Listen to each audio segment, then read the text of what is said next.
নমস্কার, আজকে নিয়ে হাজির হয়েছি শীতের সবজি ওলকপি দিয়ে খুবই কম তেল মশলায় দারুণ স্বাদের একটি নিরামিষ রেসিপি নিয়ে। এই রেসিপিটি আপনারা ভাত রুটির সঙ্গে খেতে পারেন, খেতে কিন্তু ভীষণ ভালো হয়। তো চলুন রেসিপিটি শুরু করা যাক। তো এখানে আমি দুটো ওলকপি নিয়েছি, সাথে একটা নতুন আলু খোসা ছাড়িয়ে নিয়েছি। এবারে ওলকপি আলু কেটে নিয়ে আমি ফিরে আসছি। তো ওলকপির খোসা ছাড়িয়ে এরকম ছোট ছোট করে কেটে নিয়েছি, আর আলু এরকম ছোট ছোট করে ডুমো ডুমো করে কেটে নিয়েছি, সাথে কিছুটা মটরশুঁটি দিয়েছি। মটরশুঁটি দিলে কিন্তু এই রেসিপিটা খেতে ভীষণ ভালো লাগে। তো এবারে ওলকপি আলু আমি একটু সেদ্ধ করে নেব, তার জন্য ধুয়ে রাখা ওলকপি আলু দিয়ে দিলাম, দিয়ে একটু আমি ফুটিয়ে নিচ্ছি। তারপরে আমি মটরশুঁটিগুলো দেবো। মটরশুঁটি আগে দিলে মটরশুঁটি তাড়াতাড়ি সেদ্ধ হয়ে যাবে, তো সেই জন্য মটরশুঁটিটা আমি একটু পরে দিচ্ছি। মটরশুঁটি দিয়ে কিন্তু খুব বেশি আমি ফোটাবো না, তো একটু হালকা হাতে নাড়াচাড়া করে দিচ্ছি। এইভাবে জলে দিয়ে ওলকপি আর আলু যদি সেদ্ধ করে নেন, অনেক সময় ওলকপি খেলে অনেকের গ্যাস অ্যাসিডিটির প্রবলেম হয়, তো এরকম করে নিলে সেটা কিন্তু অনেকটাই কম হয়। তো ওলকপি আলু আমার ভাপানো বা সেদ্ধ হয়ে গেছে মোটামুটি। এবারে জল ঝরিয়ে নিয়ে ফিরে আসছি। এবারে কড়াইতে সর্ষের তেল দিচ্ছি। রান্নাটা আমি সর্ষের তেলে করছি, তেলের পরিমাণটা খুবই সামান্য দিয়েছি, আশা করি বুঝতে পারছেন। ফোড়নে দিচ্ছি গোটা জিরে, এবার দিচ্ছি একটা তেজপাতা ফাটিয়ে আর একটা শুকনো লঙ্কা ফাটিয়ে। ফোড়নটাকে ভালো করে ভেজে নেব। তো ফোড়নটা আমি ভালো করে ভেজে নিয়েছি। এবারে ভাপিয়ে রাখা ওলকপি আলু আর মটরশুঁটি দিয়ে দিলাম, দিয়ে ভালো করে কিছু সময় আমি ভেজে নেব। যারা এখনও এই রেসিপিটি ট্রাই করেননি, অবশ্যই একবার ট্রাই করে দেখতে পারেন, ভীষণ ভালো হয় খেতে। যে কোনো নিরামিষ দিনে আপনারা কিন্তু এই রেসিপিটা করতে পারেন, আর ভাত রুটির সঙ্গেও কিন্তু এই রেসিপিটা বেশ ভালো লাগে খেতে। তো কিছু সময় আমি এরকম করে হালকা হাতে নাড়াচাড়া করে দিচ্ছি। এবারে দেব আদা কাঁচা লঙ্কা আর জিরে বাটা, যেহেতু নিরামিষ রান্না। এবারে স্বাদ মতো নুন, পরিমাণ মতো হলুদ গুঁড়ো, আর দেব কালারের জন্য কাশ্মীরি লঙ্কার গুঁড়ো। এটা অপশনাল, না চাইলে নাও দিতে পারেন।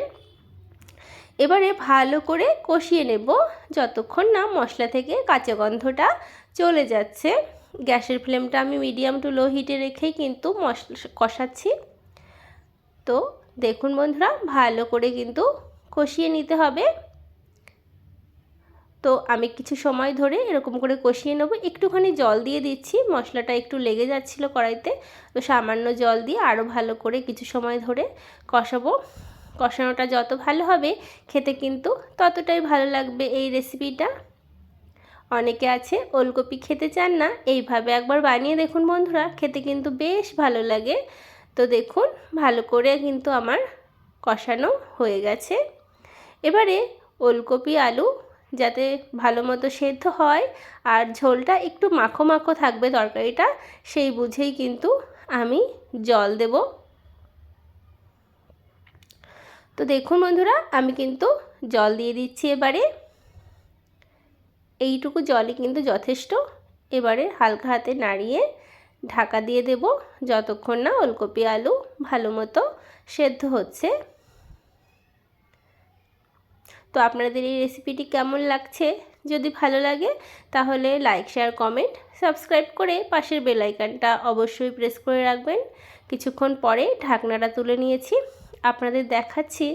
দেখুন ওলকপি আলু কিন্তু খুব ভালো মতো সেদ্ধ হয়ে গেছে, আর রান্নাটা অলমোস্ট হয়ে এসেছে। আর একটু কিছু সময় হলেই কিন্তু রান্নাটা একদম তৈরি হয়ে যাবে। খুন্তি দিয়ে এরকম একটু ভেঙে ভেঙে দিচ্ছি, তরকারিটা তাহলে একটু ঘন ঘন মাখো মাখো হবে।